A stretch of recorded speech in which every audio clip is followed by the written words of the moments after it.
नमस्कार, मैं अजय कुमार। आप देख रहे हैं दूरदर्शी न्यूज। क्या किसी विश्वविद्यालय के छात्रों को आपने कन्वोकेशन के चीफ गेस्ट का विरोध करने का अधिकार है? और अगर वे ऐसा करें तो क्या उनकी पूरी बैच की वकालत ही रोक दी जा सकती है? हैदराबाद के नलसार यूनिवर्सिटी में यही हुआ। पहले 450 छात्रों के चीफ जस्टिस ऑफ इंडिया से डिग्री लेने का विरोध किया। फिर बार काउंसिल ऑफ इंडिया ने पूरे 2026 बैच के बार रजिस्ट्रेशन पर रोक लगा दी और कुछ ही घंटों बाद वही फैसला वापस ले लिया गया। तो आखिर इस पूरे विवाद के पीछे क्या राजनीति, क्या कानून और क्या सोशल मीडिया की ताकत थी? आइए समझते हैं। देश की प्रतिष्ठित नलसार यूनिवर्सिटी ऑफ लॉ ने अपने दीक्षांत समारोह के लिए chief justice of India justice Suryakant को मुख्य अतिथि बनाया, लेकिन लगभग 450 ग्रेजुएटिंग स्टूडेंट्स ने विश्वविद्यालय प्रशासन को सामूहिक पत्र लिखकर इसका विरोध किया। उनका कहना था कि सुप्रीम कोर्ट में जंतर मंतर छात्र आंदोलन से जुड़े मामलों पर सीजेआई की टिप्पणियां उनके संवैधानिक मूल्यों और अभिव्यक्ति की स्वतंत्रता की भावना से मेल नहीं थी। इसलिए उन्होंने चीफ गेस्ट बदलने का मांग किया।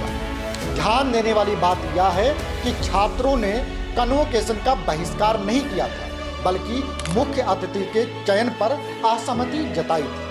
अब इस कहानी के सबसे अहम किरदार पर आते हैं। मनन कुमार मिश्रा पिछले लगभग 12 वर्षों से बार काउंसिल ऑफ इंडिया के चेयरमैन हैं।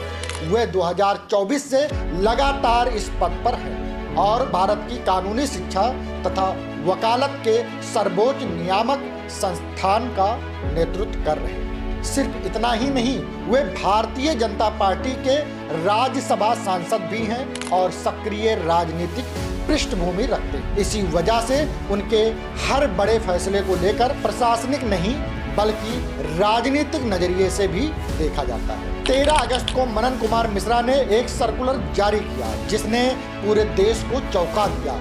बीसीआई ने सभी स्टेट बार काउंसिल को निर्देश दिया है नलसार के 2026 बैच के किसी भी छात्र का एडवोकेट एनरोलमेंट अगली सूचना तक रोक दिया जाए। साथ ही विश्वविद्यालय से उन छात्रों और फैकल्टी की पहचान भी मांगी गई जिन्होंने विरोध अभियान को संगठित किया था, यानी कुछ छात्रों के विरोध का असर पूरे बैच के करियर पर पड़ रहा था। क्या यह फैसला राजनीतिक था?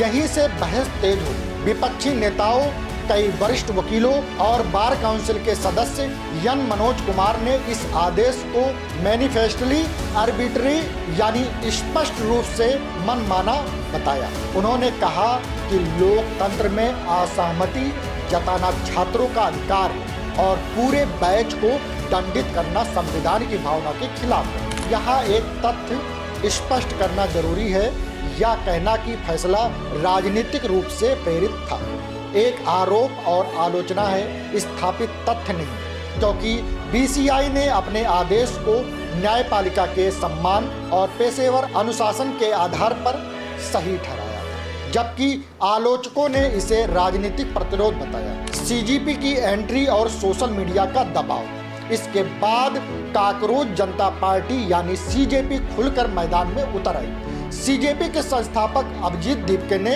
चेतावनी दी कि अगर बीसीआई ने आदेश वापस नहीं लिया तो देश भर के लॉ स्टूडेंट, वकील और वरिष्ठ अधिवक्ता बार काउंसिल कार्यालय और मनन कुमार मिश्रा के आवास के बाहर प्रदर्शन करेंगे। उनका सवाल था, what if all legal cockroaches come together. देखते ही देखते सोशल मीडिया पर #नलसार, #BCI और #स्टूडेंट्स राइट्स ट्रेंड करने लगा। हजारों छात्रों, पूर्व छात्रों और वरिष्ठ वकीलों ने बीसीआई के आदेश की आलोचना शुरू कर दी। शाम होते होते तस्वीर बदल गई। मनन कुमार मिश्रा ने नया सर्कुलर जारी करते हुए कहा, नो स्टूडेंट शैल सफर विदाउट फॉल्ट।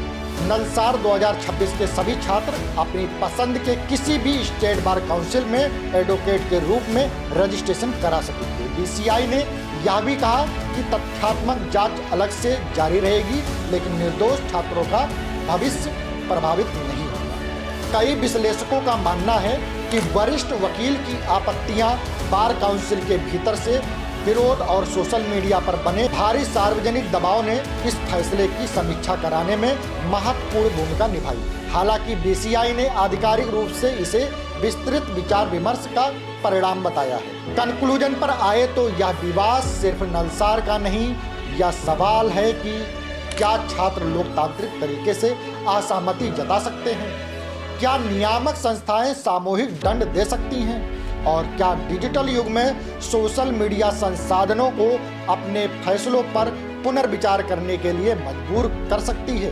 फिलहाल राहत की बात यह है कि नलसार के 2026 बैच के सभी छात्रों का बार रजिस्ट्रेशन बहाल हो चुका है, लेकिन अभिव्यक्ति की आज़ादी और संस्थापक शक्ति की यह बहस अभी जारी रहेगी। मैं हूं अजय कुमार और आप देख रहे हैं दूरदर्शी न्यूज। दूरदर्शी न्यूज के व्हाट्सएप चैनल को फॉलो करना मत भूलिए। डिस्क्रिप्शन और पिन कमेंट में लिंक मौजूद है। जय हिंद।